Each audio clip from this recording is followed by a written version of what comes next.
Hi guys, it's Claire. Welcome back. Today I am coming at you with the Middling Booktuber Tag, and I was kindly tagged by Jennifer over at Insert Literary Pun here and by Sabrina at Unmanaged Mischief. And this is a tag for people who are in the quote-unquote awkward teenage years of BookTube, sitting at between 2,000 and 9,000 subscribers. And I have to say I was a little bit hesitant to do this tag because I still feel kind of new to BookTube and like I'm not super in a position to give anyone like advice about anything. But I do like the questions here, and I've really been enjoying everyone's responses to this tag, so I thought I would go ahead and give it a go. Question 1 is, what advice would you give to booktubers under 100 subscribers? And my main piece of advice is something that a lot of people have been saying, which is get involved in the booktube community through commenting. I was a booktube lurker before I started my channel, and I don't think I had even left a comment like anywhere on the internet, let alone on BookTube. And so getting into commenting on BookTube was really awkward and uncomfortable for me at first, but commenting is really important and rewarding, and it's a way for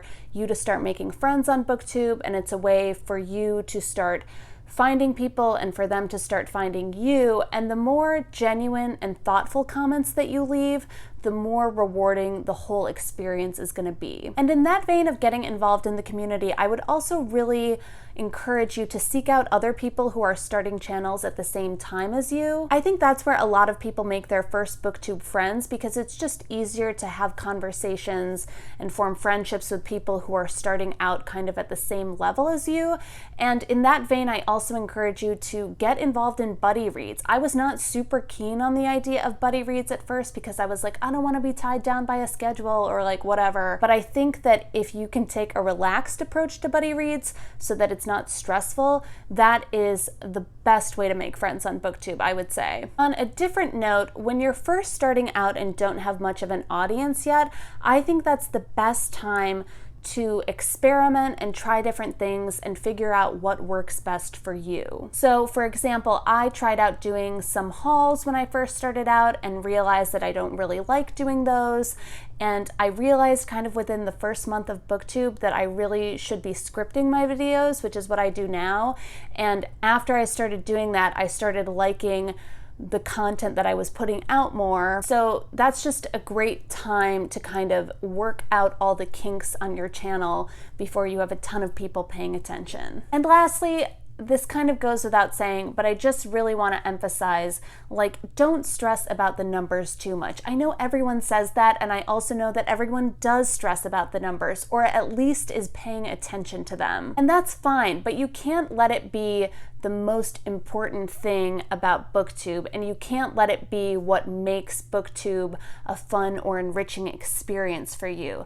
The content that you put out and the conversations that you have with people and the friendships that you form are somewhat within your control, whereas the numbers are largely outside of your control. So just don't stress about them too much, and don't let it impact how much you enjoy BookTube as an experience. Question 2 is, what advice would you give booktubers around the 1,000 subscriber mark? And to be totally honest, I don't really know what advice I would give those people, because in my mind, I don't really see that much of a difference between people in like the thousands versus the 2,000s on BookTube. But I guess I would just encourage everyone to continue seeking out smaller booktubers, to talk to them, to give them shout outs and reinforce the community, because I think some of the best discussions and conversations often happen on the smaller end of BookTube, on channels where people have a manageable number of commenters and can interact with everyone who's interacting with them. Question 3 is, what question would you ask a bigger booktuber?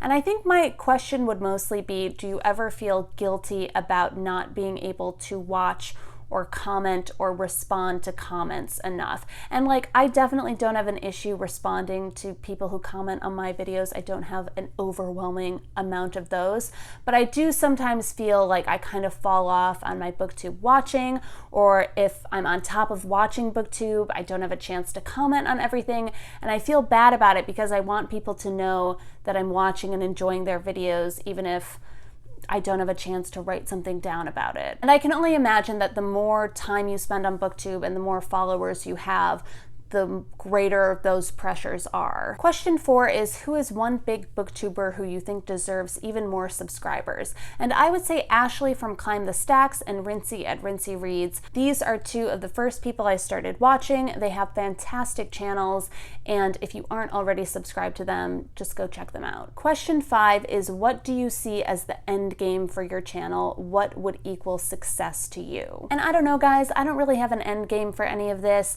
To be honest, when I first got out of college a few years ago, I really didn't know what I wanted to do with my life, and I was applying for jobs in like journalism and media and publishing, and I ended up getting a job in publishing.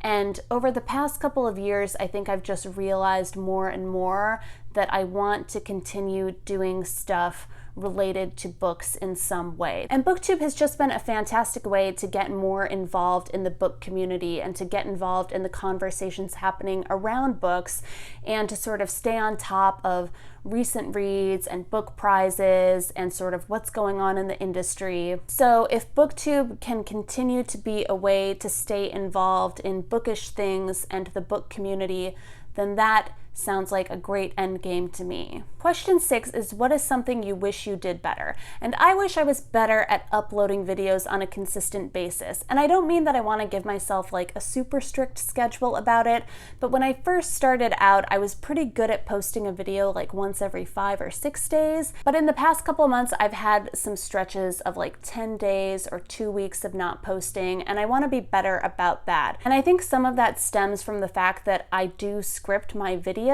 so preparing a video for me does take a fair amount of time, and I think I just get into this thing where I kind of dread the idea of having to script a video, and then I put it off and put it off and put it off until like I have to do it. So I just want to be a little bit better at like working ahead and not procrastinating, and also maybe just doing things faster than I normally do them. The other thing I wish I was better at is filming, which is probably my least favorite part of BookTube, if I'm being honest, and I think it's because I'm not like naturally a super performative person or like a screen personality or whatever. And because I do script my videos, I think I worry sometimes about coming across like too stiff or overly formal. So yeah, I wish I enjoyed this part of the process more, but alas. Question 7 is, what part of your channel makes you proud? And this feels like very like tooting your own horn kind of question. But I would just say whenever someone says they've picked up a book because I recommended it or put it on their radar, that feels really awesome. I also guess I would say that I'm proud of like the effort I put into my videos, just because I try to make things interesting and informative, or at least like useful to people. And the only way I know how to do that is to put a little bit of work into it beforehand. And so I'm proud of most of my review videos and also the handful of like themed reading videos I've done so far, just because those videos do require a lot of work but are ultimately pretty rewarding in the long run. Question 8 is, if you were going to start a second channel, what would that channel be? And honestly, the fact that I have one YouTube channel is still like baffling enough to me that I would like never start a second one. But I guess if I did, it would probably be something related to like TV, movies, pop culture, because that's the only other thing I'm really equipped to talk about. But I also think that would be better in like a podcast format if I did it with some of my friends. And lastly, tag people. I would like to tag Kendra at Kendra Winchester, Matthew at Matthew Sharapa, and Katie at Books and Things. And also, if you are outside the 2,000 to 9,000 subscriber range but feel like you have good answers to this tag, you should totally do it. I think these numbers are very arbitrary. So if you want to do the tag, consider yourself tagged, and I look forward to other people's responses to this. As always, thanks so much for watching, guys, and I'll see you next time. Bye!